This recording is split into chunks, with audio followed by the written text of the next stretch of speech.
Hello, and welcome to episode 128 of Pop Culturally Deprived, where each week we watch a movie I've never seen before, which is most of them, and talk about the good, the bad, and the sexist, egotistical, lying, hypocritical bigot. This week we're going to be talking about 9 to 5 on your Pour Myself a Cup of Ambition podcast.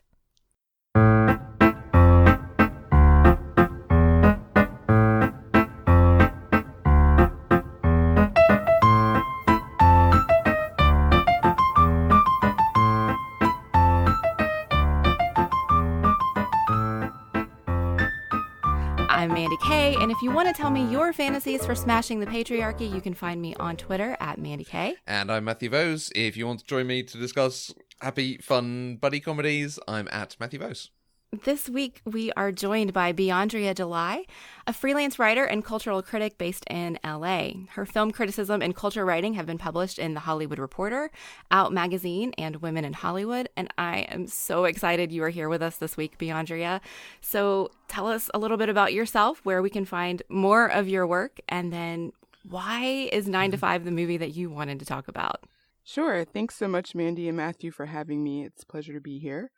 I am, as you said, a culture writer, and I love film and television. It's my lifelong obsession, as is the same for you guys, I assume. And I also am a screenwriter, and I have a fiction podcast that I released earlier this year called Centered Podcast. You can find out all about it at centeredpodcast.com. And I'm also on Twitter and Instagram at beandrea.com, which is spelled like Andrea with a B in front of it as one word, B-E in front of it as one word, and then .com spelled out.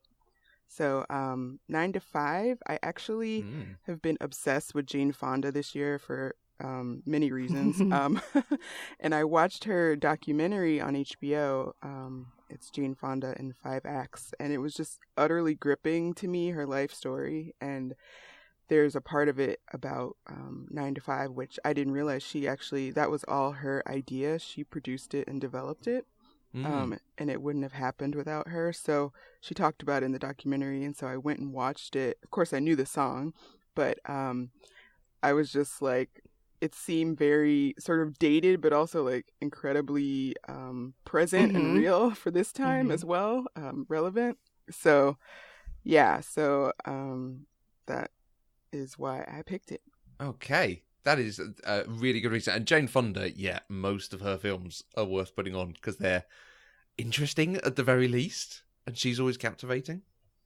Totally. Yeah, she's lived so much life. And just her, growing up being the child of a famous actor, that gives you sort of a window into a world that most people are unfamiliar with. And then even beyond that, she was also just like had the same kind of struggles with her family and upbringing that a lot of us have too. So it was a really interesting, she's still going. So Yeah, it's baffling to me when I watch her because like you would never guess that she's 81 watching her doing stuff now. Like she moves and talks and acts like someone who's so much younger than that.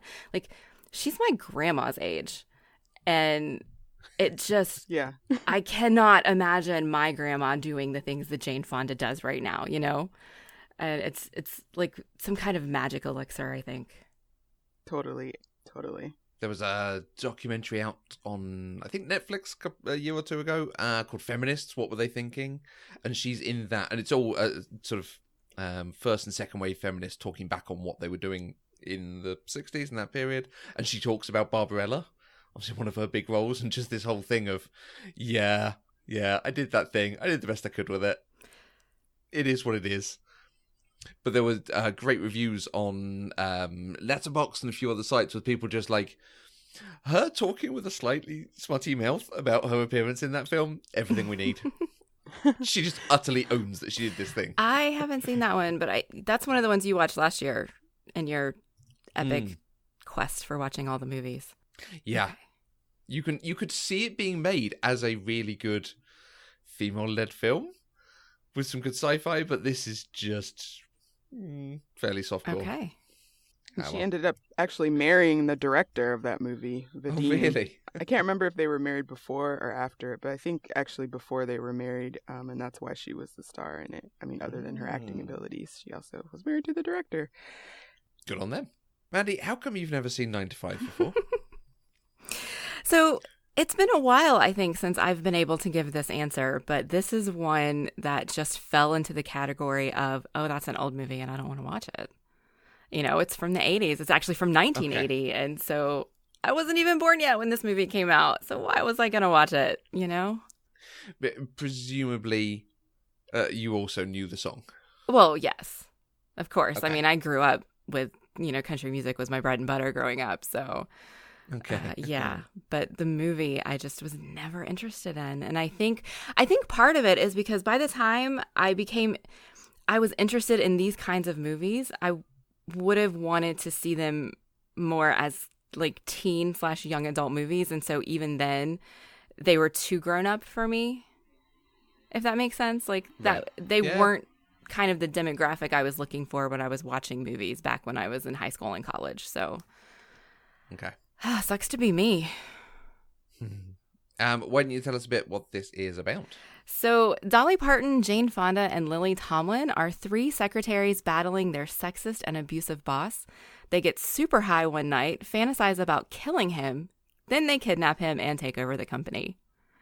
And for full disclosure, I did not write that. I borrowed it from an article in Vice, and I thought it was just the best way to describe this movie. I think we'll come to the discussion more. I was surprised how much was in this film. For the sort of bit at the ending where they have kidnapped him, Mm-hmm. For me, that was most of the film. There's a lot more going on than I remembered. Yeah, I was surprised because the synopsis for the film when I went to watch it was just, you know, 3 women kidnapped their boss. And like, that didn't happen until so much later in the movie. And this movie was nothing at all what I expected it to be. So. Okay. What did you expect? What were your thoughts going in? I think I expected it to be much lighter in nature than what it was. For some reason, and maybe it's just because the song is so upbeat, that I was kind of equating the tone of the song to be what the tone of the movie would be.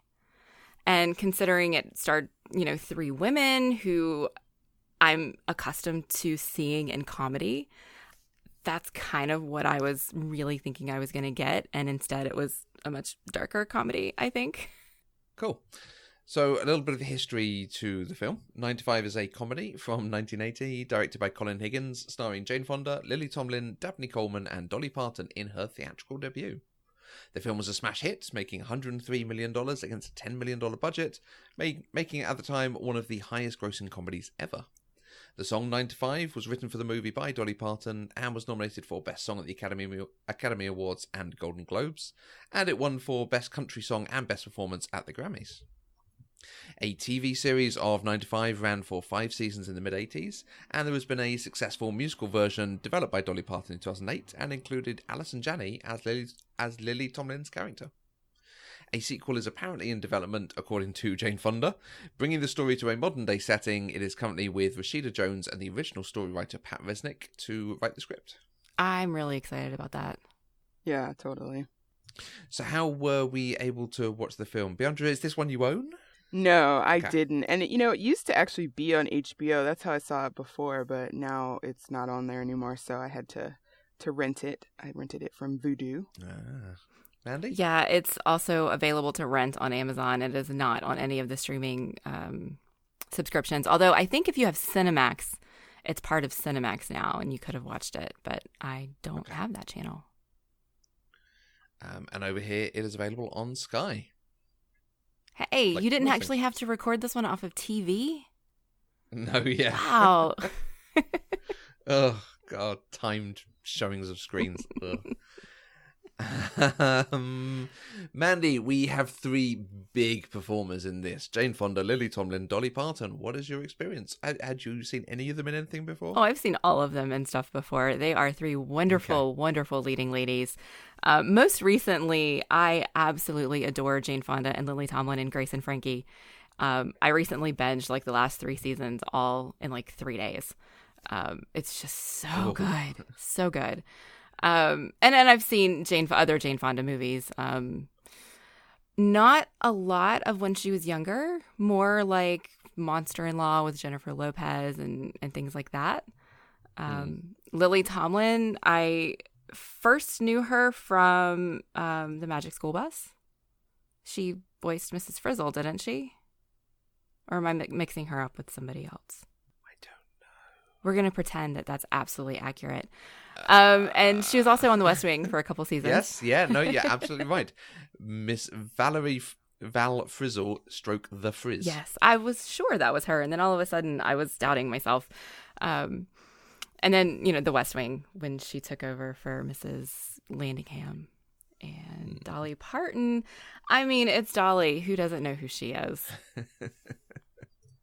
I had a feeling you probably had, some sort of experience with Dolly Parton. Yes.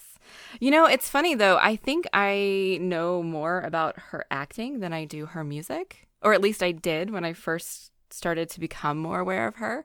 Because, again, I didn't listen to a lot of older music. And her, big heyday in country music was, 70s, 80s. So that was really before I listened to music. But I love her as a singer-songwriter. I love her as an actress. I think she's a rock star and can do anything she wants. Nice. So there's been this app that everyone's been using recently, Face app, that ages you and shows what you're going to look like in 40 plus years. And the BBC did an article where they applied it to a picture of Ian McKellen when he was young and a picture of Arnold Schwarzenegger when he was young and Morgan Freeman. And it's actually quite good at aging them. Except they applied it to Dolly Parton and she looks nothing like what it thinks she was going to look like. Oh, no. Would you believe? I'm going to have to go look up that article just because I want to see it. I'll see if I can include a link in the show notes because it was quite good fun, actually. Okay. And she always has that quote of, it cost a lot of money to look this cheap. Right. Absolutely. Bless her. She is just the most enthusiastic. And the reading about her seeming quite nervous about this, there was a comment of she had learned everyone's lines and every performance. Going into this, her husband accompanied her, and he is not in the public eye. He never joins her on things, so great. Yeah, I was reading that. She was talking about it. It was her first movie. She said she thought it was going to be like a play, so she memorized all of the lines, everybody's lines, and then she was surprised when they filmed it out of order. Oh, yeah. Oh, she's just so sweet. Bless. Terrific. But yeah, she wanted to be a star, and she made it. Good on her. Yeah, absolutely. Right, 9 to 5. I want to make a joke of, is this a 5 or is it a 9? Or I'm not. Mandy, did you enjoy 9 to 5? I did. I really did. But it took me a little while to process through it, I think. Just because it's one of those movies where I went in expecting one thing and got something completely different.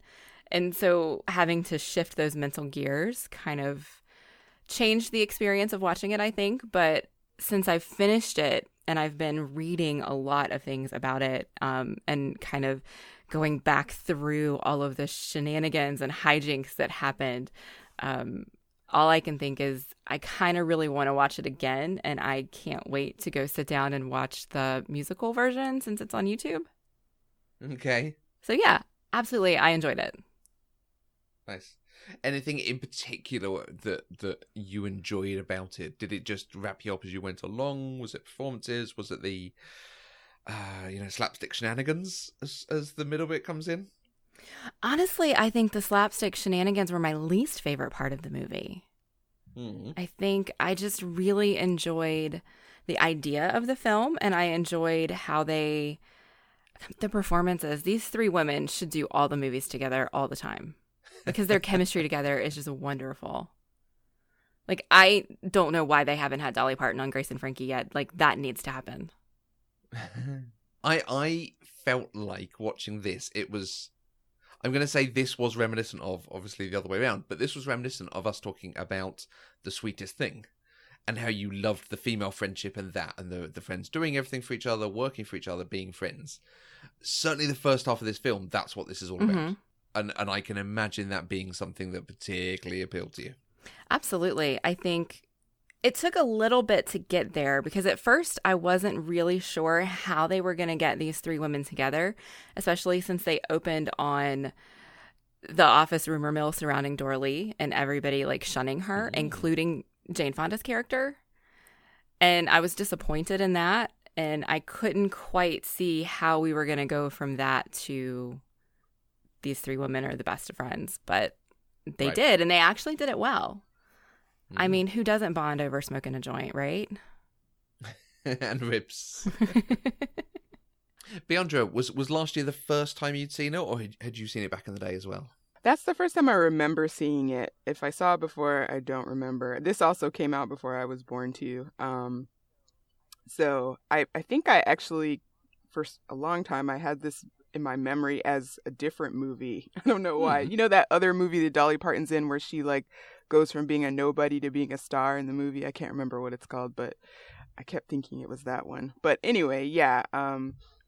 It was, I was completely surprised. I had a very similar reaction as Mandy because I was expecting it to be a little bit more serious instead of so like slapdashy and sort of corny. And you know, in reading up on the film, I found out that the original screenwriter, a woman named Pat Resnick, had actually made it a little bit more darker, where they earnestly actually tried to kill their boss, not accidentally. But the guy who was brought on to direct it like rewrote the script, and he wanted to make it lighter and sillier. So, and I kind of wish that I could see the version that Pat had intended. Maybe that'll be in the reboot, but it's kind of like you have this amazing trio who is so good, and you don't want to take your eyes off them. And then to me, like the slapdashy kind of silly comedy sort of undermines them in a lot of ways. And I don't know, it felt like it trivialized some of what they were about, like, which was all stuff I'm behind, you know? I mean, but it also was like, even just, you have to think about the time, right? Like in 1980, nobody was talking about equal pay in a mainstream way. Nobody was talking about those things that they implemented. I'm skipping ahead, but I'll pause myself. But it was very unheard of. So I could have to kind of transport my brain to that time and not impose my 2019 brain on that 1980 brain. So there's something about certainly that the middle bit with all the hospital and the body in the car stuff it's almost like filler. Because otherwise this would be probably an hour, and it would be a really good hour, but it wouldn't be a theatrical release. So they've had to put something in there, but I almost wish like we got through that much quicker. Yeah, that's the scene, or I guess the few scenes that I feel like don't fit in this movie. Like the tone of the fantasies didn't fit either, but the message of the fantasies fit. Like particularly Dolly Parton's, I thought hers was fantastic, but it was still silly and didn't match tonally. But then we get to like actual real life. Lily Tomlin is stealing a body from a hospital, and like it's just ridiculous. I mean, it's wonderful that we get the kind of friendship where the girls are going to help you hide the body, but what was happening there, right? It came out of nowhere. It just went completely left. It just went left, like sharply. It absolutely did. So I think, Matthew and I often talk about how we can fix a movie, and I think I would just take all of that out. Like, she didn't need to think that she killed him. Like, they could have kidnapped him without any of that happening. And they could even have done a bit of, and they confess. Because they're not bad people. Although, is this setting up that they're about to become? And had some shenanigans with the police and miscommunications and so on, rather than just this set piece in the car for a period. Yeah. Who knows? Yeah. So going back to something that you said, Beandrea, I would like to talk for a minute, or even just point out the irony, the absolute irony of this movie that is about smashing patriarchal bullshit standards, having the male director come in and do significant rewrites to the film and actually tell the woman writer that she's not allowed to participate and help. Yeah. Yeah, it's not good image, is it? No, like, I mean, did he even know what movie he was directing? Yeah, I mean, that's the double standard in Hollywood. I mean, a guy who's clearly not as good a writer as Pat Resnick, um, can come in and run the show. I mean, to be fair, film in Hollywood, film is a director's medium, whereas TV is more the writer's Yeah. medium. So feature writers know like what they're in for, but I do think there was this added layer of, ironically, like sexism and just not really understanding real women. Like, it's just painfully obvious that like he doesn't understand like what it was, a very removed kind of telling in the changes he made, because it was like those fantasies were so, and to me they were just kind of like off the mark in the way they were handled. Like Lily Tomlin dressed up as like a princess. Yeah. It was kind of like, where is this coming from? Because it was nothing like her character. But yeah, that kind of stuff unfortunately happens all the time, even still. Yeah, I read an interview with Patricia Resnick, and she said that she went home and cried for like weeks. And then when she finally got to see the movie, she had to wait until it was screened with everybody else. And she said it was kind of like, sending your kid off to like boot camp and seeing how different they are when they come back. Like, it's not really your baby anymore. And I just thought that was heartbreaking. Yeah. So I'm really glad to see that she's attached to the reboot, particularly alongside Rashida Jones, because Rashida Jones is just amazing too. It's like, I can't imagine that this won't be successful. Yeah, it's a different time now, so it'll be interesting to see what they do with it. Yeah, and it'll be interesting on that because it's listed as a sequel. I'm not 100% you could do a sequel to this. Certainly not centered around these characters. And we had a really good question from one of our patrons, Catherine, who said that she'd be interested to hear how we would update the film to set it in a modern day workplace. Could you reboot this in such a way that you're telling this kind of story in a modern workplace? Can it be a comedy if you do at the moment? That kind of goes hand in hand with one of my questions is, have times really changed? If these ladies saw the workforce today, would they be disappointed? So I think that it would almost be painful to update this film because there are so many things that you don't have to update. I mean, the actual jobs would be updated. We could have 3 women who are CEOs or vice presidents or something like that. They wouldn't be secretaries, but they would still be fighting against male bias to climb the corporate ladder, to get ahead, still fighting to have their ideas heard and not have other people taking credit for them. Those are things that still happen. We still have the gender pay gap. That's the one thing at the end of this movie that got reverted, which still ticks me off a little bit, and we're still dealing with that today. And so the setting will change and some of the power dynamics would change, but I think largely it would be the same. Yeah, I wonder if they would have like started their own company and they're all like running it together, or I wonder what would like be the conflict, what would tear them apart, or what would be the problem they'd be trying to solve,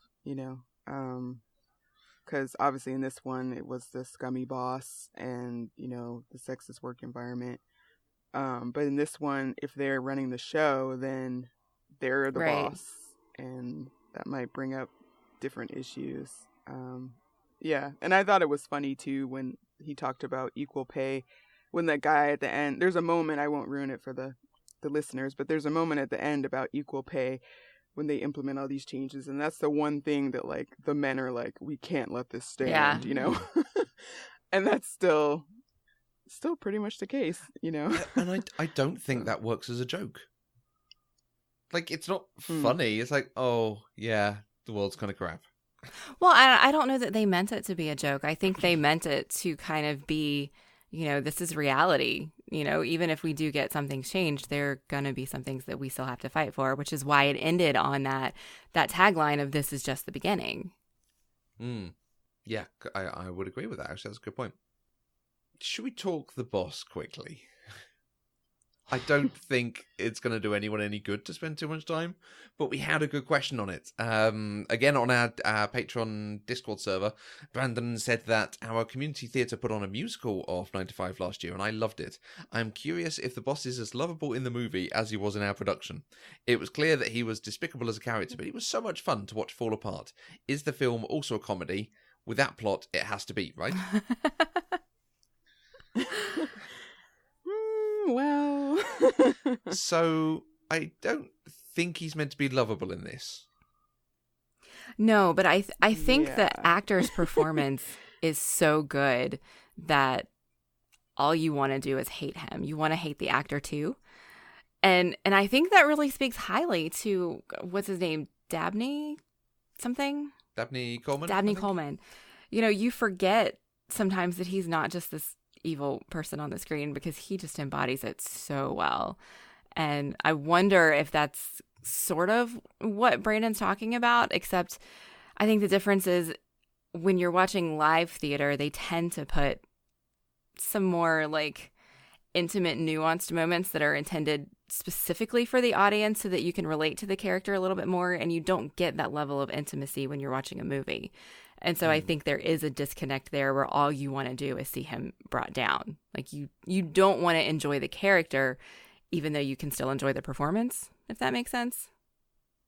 yeah, he definitely did his job, So he's a villain to, as you said in the top of the show, Mandy. He's the sexist, egotistical, lying, hypocritical bigot. That's a line that gets repeated about him a couple times in the movie. Yeah. So he is all of that. So do we think this movie holds up as a feminist film today?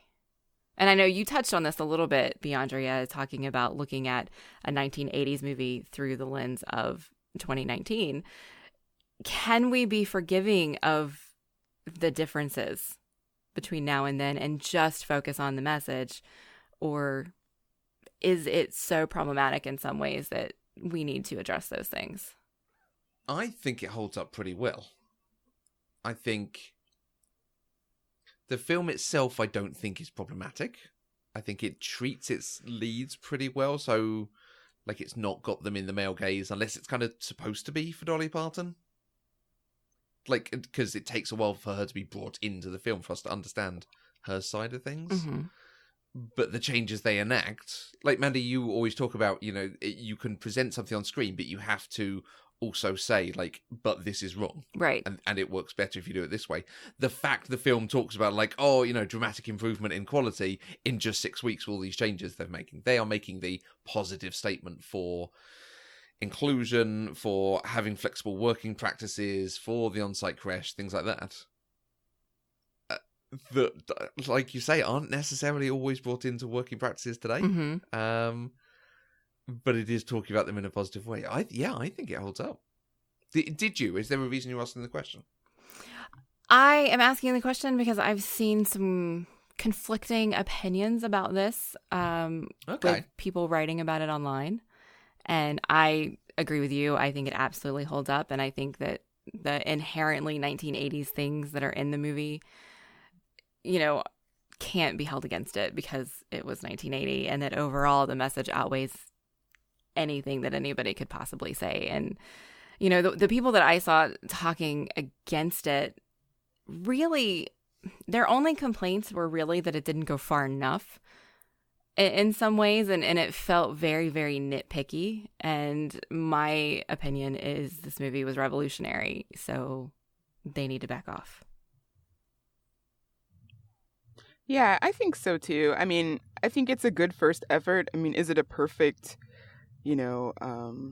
art house movie? No, Right. And it's interesting that the film did so well in the box office because, they were clearly aware that, like, they had to make it a comedy instead of a serious drama in order to get people to listen and go out to the theater.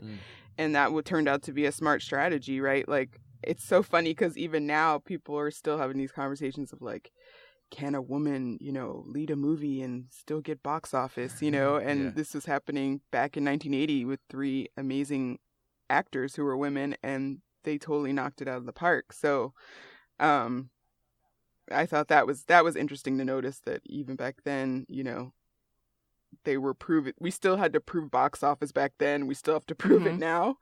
But there's a very convenient amnesia that happens every time a woman wants to lead a movie. But yeah, I think it's a good start. And just understanding what happened behind the scenes also gives me more empathy for how it turned out, because it's like, you know, if they wanted to get the movie made, I'm sure that Jane Fonda did everything she could to, you know, to make it the best film that she could. But even someone like her doesn't have, especially then, just doesn't have all the power. You know, the studios had so much power. So, yeah, I think it's a good start. And, you know, hopefully the sequel and or spinoff will pick up and fill in some of those gaps. It's also interesting that this is not necessarily about them becoming just the head of the company, chair of the board. They just want, certainly Lily Tomlin's, you know, drive in this is just wanting a promotion. This is the start of steps, like you say, about equal pay, about recognition. I think, Mandy, you compared it at one point to Working Girl. I did. In that, we don't do a discussion of, and Sigourney Weaver's a woman in charge, how did she make it there? Right. So that's able to then go into the next step of, you know, a woman treating a woman in that way, and how is that done, and manipulations. Mm-hmm. Yeah, when I was taking my notes on this, I was thinking, wow, I'm really getting some Working Girl vibes here, just because they were, you know, pretending to be the boss and making all these changes and things. And then I realized this movie came first. And so I think Working Girl absolutely built on what this movie did. Yeah, there are so few depictions of women in the workplace. Even now, like, there's a show called The Bold Type, and I was talking to the creator of that, and she was saying she still could not find any workplace shows that featured women that were, like, focusing on, like, the real issues that come up every day working in an office, for women in particular. And in 1980, this must have been like one of the first depictions of like what it's really like to work in an office, not just for, you know, hitting jokes and punchlines, but like the being passed over for promotions, the doing all the work and not getting paid for it, you know, all the different nitty gritty things that we deal with sort of in real life. So it kind of probably was really huge for a lot of American women who never saw themselves on screen until that point. Yeah, that's a really, really good point. And the 80s had a lot of films about business. I did almost compare it to them and ask you, Mandy, if you've seen things like Wall Street, Secret to My Success, Nope. various others. Probably not. But there are... No, well, yeah, there is that. But there are so few that actually do involve women. There's Working Girl. There's Big Business, but I don't think that's actually about the company itself. So... Okay. It's good, and it started a trend, so good on them. We talked a little bit about the fantasies, and so the fantasies go hand in hand. There's a bit at the end that tell us what everyone achieved in their lives after this. Dolly Parton feels incredibly stereotypical to me, but at the same time, you know, she is from Tennessee and was a country and western singer. Mandy, putting on your SF pop hat here, what are your thoughts on the way it represents a Southern person on film? I don't think that you can use the fantasy sequence against them for this, because, I mean, this was a fantasy they were having while they were high. You know, It is not in any way indicative of real life, and it's not intended to be, I think. So I don't have any problems with that at all. And I think that her fantasy sequence, hers is the only one I actually liked. It was absolutely over the top, but the way they flipped Hart's male gaze and sexual harassment on its head, like, I was actually watching it thinking, I'm really surprised they did this and that they didn't get backlash for it, and I loved it. So her fantasy sequence I thought was fantastic. Overall, her character, I mean, she had a few lines that were super Southern. Like, oh, what did she say? I'll use my gun to turn you from a rooster into a hen, or something like that. Yeah. You know, and her accent, obviously, Dolly Parton has a very distinctive voice. You know, you would not even need to see her to know that it was her talking. But I didn't think they did anything that was like oh, a Southerner would never do that, or oh, I can't believe they portrayed her that way because she's from the South. You know, I mean, they largely treated her the same way they treated everybody else in the movie. She just happened to have a Southern accent and say a few peculiar things. And she had a husband who was like somewhat supportive Yeah. of her, right? He never came off as a chauvinist. Absolutely. Yeah, they did call her Dora Lee though, so that was also a giveaway, right? That she Right. was Southern. You add Lee to any name, and that's pretty much what Yeah, you get. absolutely. Right? So did you? Yeah, I think she had. Sorry, go ahead. Yeah, I think she had a line of like, I learned how to. What was it? I learned how to tie a steer in Dallas. Like, she's not from Texas. Are they just like, what's the furthest south we can go with this? Oh yeah, I didn't even catch that. I didn't pick up on that at all. I mean, she's Dolly Parton, so she's from Tennessee, I think. That's where I assume she's from anyway. I don't remember. So. Yeah, she's definitely from Tennessee. That's where Dollywood is. Yeah, you're right. Absolutely. Mm-hmm. I've never been there. I need to do that. Yeah, it's on our list. Did you expect me to have a different answer? Were you watching it thinking, wow, this is a terrible portrayal of someone from the South, or did you just think it was funny? I think it might just be that ending where it's like, oh, and the secretaries from the South went on to be a country western singer. Well, I mean, she's Dolly Parton. What else were they going to do with her? Of course, that's what they made her do. And she went on to run the Southern division of the company.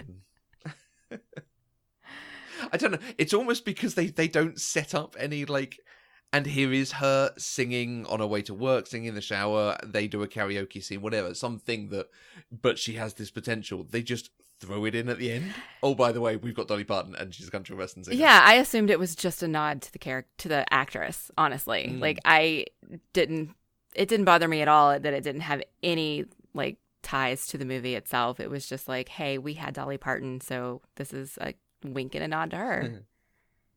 This is the origin story of Dolly Parton. It's almost surprising because the film is really well written. It sets up so much stuff early on. You know, we talk about like Chekhov's gun or Chekhov's whatever, but it sets up what the sweetener looks like early so we can see the mistake for the poison. It sets up the fact she can fake his signature. Mm-hmm. It sets up her with the garage opener. The fact that one of the women gets laid off, but although she's annoyed, she does appreciate, like, it was really hard for me to work full-time here anyway. Right. So that then gets remedied and there's a thing they bring in. Yeah, the film is I think, does a lot of very good work setting up so we understand the steps they go to get there.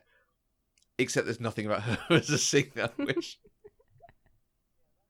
Yeah, that's one of those things where if they had the wisdom to cut out some of that fluff that we were talking about earlier, they could have spent more time on, like, hearing some of their backstory beyond... Because we didn't really learn anything about them beyond, like, their most present life, like, or anything about them before they were at that job, you know?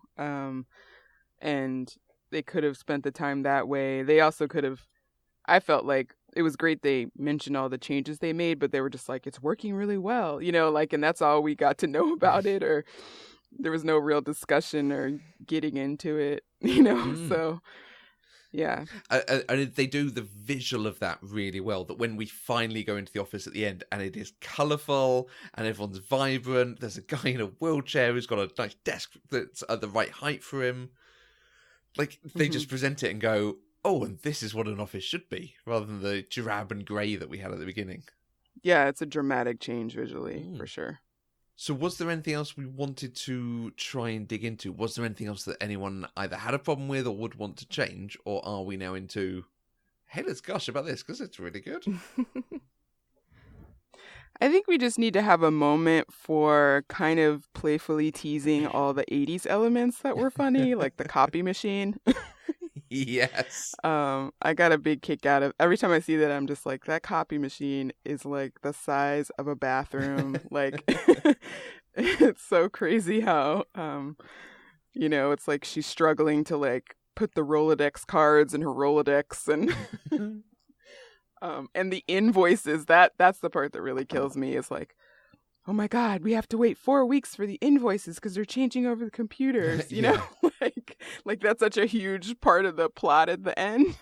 And I'm just like, oh my God, it's so funny because, like, you know, today you would just download a PDF and have it in seconds, you know, but there they had to like mail it, and it was very complicated. Yeah, if you did that in a modern setting, she'd just be like, oh, I got my tablet here. See, here's the invoice. Like, at the point they're holding him hostage. Yeah. Well, you know, and the other thing they couldn't do today was the whole hospital scene. Like, you cannot steal a corpse and bring it back without getting caught today. There are cameras everywhere, you know? So I thought that was really interesting. Like, very dated. Mm. I mean, to be fair, the ending of that is good, that they just leave him in the toilet. Yeah, you know, and I was expecting the way the woman backed out of the bathroom when she found it. I was like, oh, she's like, I'm not dealing with this today. Like, there's a dead guy in the bathroom. And then she's like, another stiff in the bathroom. Like, another one? Like, that was a nice joke. Yeah. Okay, yeah, this film does a lot of stuff very good. Mandy, this is obviously your first time watching it, but what were the bits that you really adored? My favorite things are actually characters. Like Dora Lee, I love her. And I think Dolly Parton just brought something to the character that someone else couldn't have.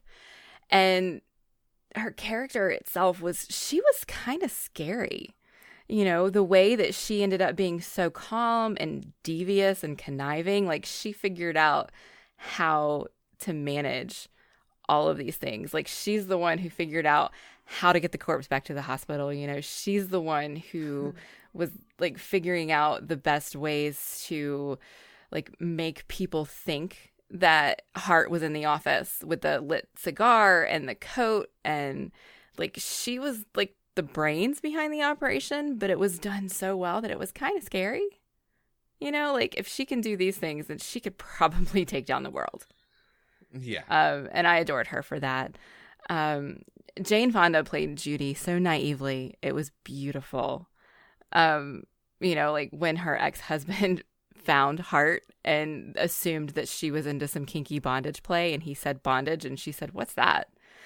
You know, and then he explained it, and then she got mad and was like, "Well, I'll do M&Ms if I want to." Just cracked up. It's adorable. Absolutely adorable. I love the appearance of Jane Fonda early in this. Because, you know, she's Jane Fonda. She is gorgeous. She was a model. But they've got her in that hat and plain dress and with the big wig on her. Mm-hmm. And just being this sort of very quiet, I don't just want to, you know, and make some copies. And yeah, she's wonderful. Yeah, don't forget the glasses. Those giant 80s glasses on her face. Oh, I had another one that I wanted to mention, and I didn't write it down, and now I can't remember what it was because we've talked about so many things that I've enjoyed. If I think of it, we can come back to it. But what about you, Beandrea? Did you have any specific moments from this that you just loved? Yeah, I would definitely +1 your the scene with Jane Fonda's character and her ex-husband and how she kind of sends him packing, because I thought that was like, again, that felt like it must have been a pretty new kind of portrayal to show like a divorced woman who goes back to work and sort of rebuilds her life. Like, I'm sure that there hadn't been a ton of movies that depicted that in a real way prior to that. And that's such a cliche of like a man cheating on his wife with his secretary, right? And also cliche that like it doesn't work out and he wants to come back to his wife.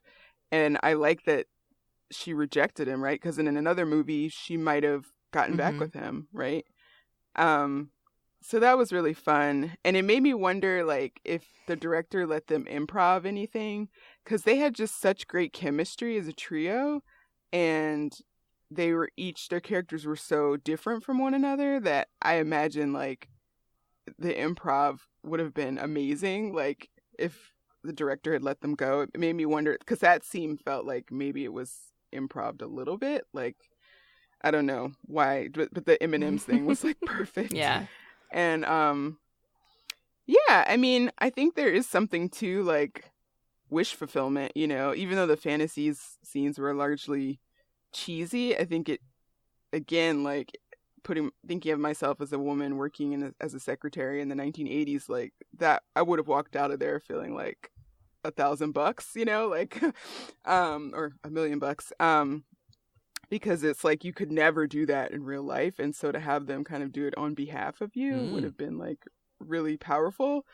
And yeah, I think that was kind of what stood out to me. I guess I would,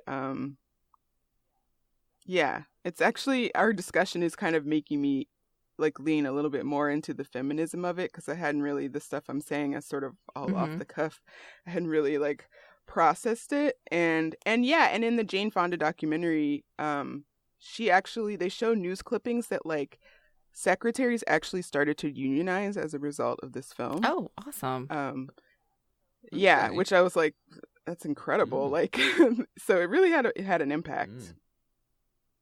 There was a comment from Jen at Generosity on Twitter when we were talking about this, and she only saw it once, and probably at a fairly young age, but it left a big impression on me. The take no more crap attitude of the women was inspiring. I loved how competently they ran the business, and the actors' chemistry is partially what makes Grace and Frankie so successful as well. Mm-hmm.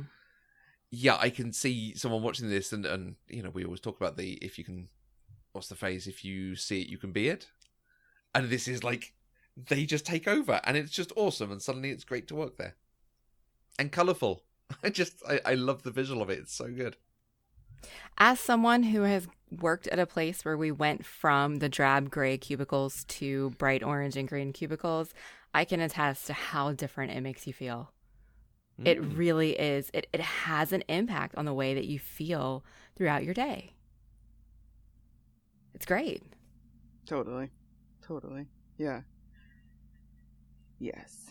I think the only part of the movie that I truly did not like was, I don't know why, but the part where they had him tied up and like how far-fetched his getup was, and he was in like this wrestling uniform with all these chains and locks, and it was just and he was also like rigged up on a rope, and it was just so hard to believe. Like, it just looks so fake, and it's like, what was your production designer doing? Like, you couldn't come up with like something that looked more real.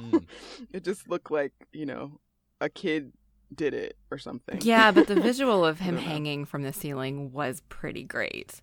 I mean, completely unrealistic, absolutely, but hilarious. Yeah, it was funny how he'd like almost get away, and then whoops, he's back up to the ceiling, you know? What about you, Matthew? I would like to gush a little bit about Lily Tomlin. I think she is wonderful anyway, but there's a few moments in this that just blow me away. When she's dealing with the phone calls at the beginning, which is a setup for like how competent they are and what being successful actually looks like in that job. And then she comes on and the kids are there and she deals with the kids and then just finishes it with, "No, I don't want to speak to the dog." And moves on with her day. Right. It's lovely. And her fantasy, so she becomes Snow White and poisons him and then throws him out the window with cartoon friend characters helping her. It's utterly ridiculous, and she's wonderful because of the incongruity of like how serious her character was before, how practical and just dealing with everything, and now she's princess and singing and birds landing on her finger, and it's all happy and light and murder. And she sells it. Yeah, it's so good. Yeah, well, and even the way she described it before we actually saw it, she was like, you know, I think it would be more like a fairy tale. It would be gruesome and terrible and cute. And like you say, that aspect of it, which I don't think I'd thought of, but yeah, they are high when they're describing this. Yes, absolutely. So this is slightly, you know, judgment impaired and just flights of fantasy, whatever comes to your mind. Yeah. That actually does remind me of the other thing that I wanted to call out. Jane Fonda, the way she played that character, High, is utterly realistic because, oh my God, that was me. Not that I've ever actually been high. Of course not. I would never do that. But, you know, falling over, laughing, not being able to like sit there, like literally falling over, laughing and just going on and on and on. Like, that was amazing. It was like, nice. That's what happens. All right. Well, is there anything else that we need to discuss about 9 to 5? We've kind of covered a lot. The one character we've not really mentioned is Roz. which is quite interesting. And I feel like she's a very realistic character. You know, she's sort of buying into the system and working with it and being comfortable with it. Did you find any of her story funny, or was it just it needs to have that secondary kind of crisis conflict thing in the last bit of the film? Oh, I found that completely realistic and very necessary, because it's like there are, even as like women are fighting for change, there are always women who want to uphold the status quo too. Like not all women are feminists. So I thought that was pretty accurate, and it did add, they needed that conflict of somebody needed to notice that the boss wasn't there, right? You know, like obviously somebody's got to notice. It's not like everyone's not going to see him and not care. So I thought that worked really well. That actress was really good too. Yeah, I couldn't work out where I'd seen her, and she's from the Addams Family. She's Dr. Pinderschloss. So she is someone who does this kind of character acting thing. Not familiar with that. Okay. I mean, I'm familiar with the Addams Family, just like nobody outside of the absolute like core characters. Yeah, Elizabeth Wilson is her name. Yeah, she was very good. Mandy, did you think anything on her and on the story, they're sending her over to France and dealing with her that way? I loved that they came up with a way to get her out of the way. You know, she reminded me of the people that you hate in high school. You know, I mean, she's hiding in the bathroom to spy on people. Like, why do grown-ups do shit like that? I mean, they do. Like, the workplace as an adult is absolutely no different than, like, middle school and high school, ever. Like, somebody's going to go tattle on you, and that's just how it is. So I did absolutely find it realistic. It was just disappointing, you know, that they put a woman in that role. But, of course, they had to put a woman in that role because it wouldn't have worked with anyone else, because she was still at the same level as our main characters. You know, she was fighting for the same positions and, you know, promotions that they were. She was just going about it a different way. I think she thought that if she sucked up to Hart, that would be enough to get her where she wanted to go. And she was clearly older too. Like she had spent basically all of her life, you know, in this kind of horizontal, not really advancing kind of position. And so she hitched her boat to the powerful man, thinking that would be her job security. But she was also kind of a tragic figure, because it was like clearly she was good at her job, but you know, she basically had the same job her whole life and never advanced. The other woman in the film that we haven't talked about is Hart's wife. Oh God. Right?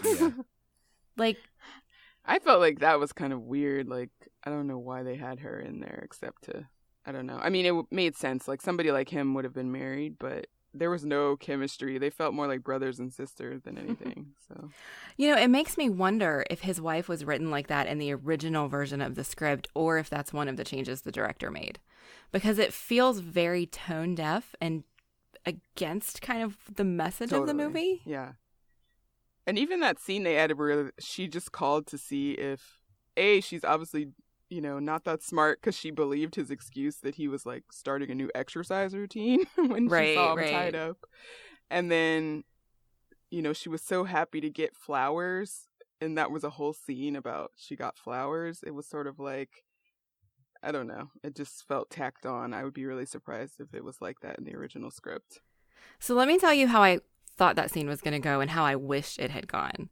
So when she called Doralee and said, you know, I just wanted to thank you for the flowers, what I was really hoping had happened was she came home, found her husband, you know, all trussed up like that. He explained to her what happened, and she left him there, realizing instantly what had happened. And, like, she realized he doesn't care about her. Doralee's the one who's done all of these things. And so she's just going to let them do what they need to do to him. Like, yeah, that would have been amazing. But that's not what they did. Yeah, that would have been amazing if they teamed up, actually. That is beautiful. Yeah. Yeah, because that's almost what I would expect probably a current film to do with the Roz character. To sort of bring her on side. And actually, I really like what you're saying about... you know, there are always people like that, people who work against potentially their own causes, and hitch the wagon in the wrong way. But I like with her that they don't leave her behind. They give her an opportunity. It's not the joke of we sent her to an office in Greenland. They sent her to learn language. But they do nothing like that with the wife. She's still married to this person who in the end goes missing. Yeah. Well, she's rich, right? So. That is true. She's got it all sorted anyway. But yeah. And I think we all know she's better off without him. Yes, definitely. So if you want to join in the conversation, you can use the hashtag PCDeprived on Twitter. You can find us on Twitter, Facebook and Instagram at Eloquent Gushing. And you can email us podcast@eloquentgushing.com or leave us a voice message on speakpipe.com/eloquentgushing. Beandrea, thank you so much for joining us and for bringing what is actually a very, very fun, very good film. So it's been a lot of a really good one to watch. Do you have any other recommendations, favourite films, things that you think Mandy should be checking out? Oh gosh. Well, I would definitely, just to plug the Jane Fonda documentary again, I would definitely go watch that. I also love the reference you gave earlier about the feminist film. I saw that when you said it. I was like, oh, I've seen that, but I forgot that I'd watched it. So those two things, just as a jump off to this. I'm a really big fan of dance movies. My favorite dance movie is a movie called Fast Forward that was actually directed by Sidney Poitier. If you saw the movie, you'd laugh. Okay. But okay. I'll let you all Google that, but it's a treat. And yeah, so thank you so much for having me. It's really great to be here. Oh, I think Matthew's Googling. I am. I'm just looking at Fast Forward. Sidney Poitier. Amazing. Yeah, no, I need to seek that one out. Where can people find you if they want to go and follow your work, follow you online? Where are you?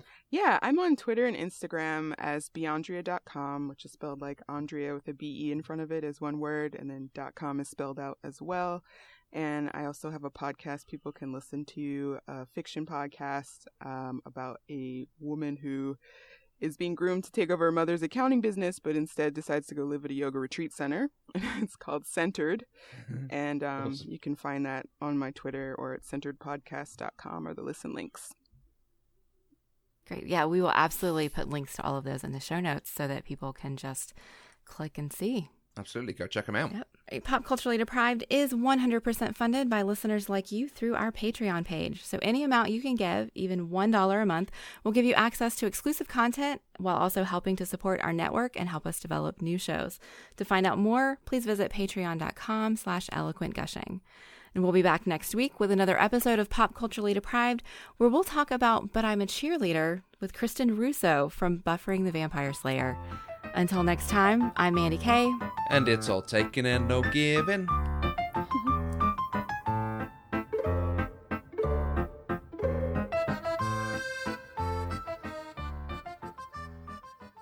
Pop Culturally Deprived is an Eloquent Gushing production. For more information, go to eloquentgushing.com or find us on Twitter at eloquentgushing.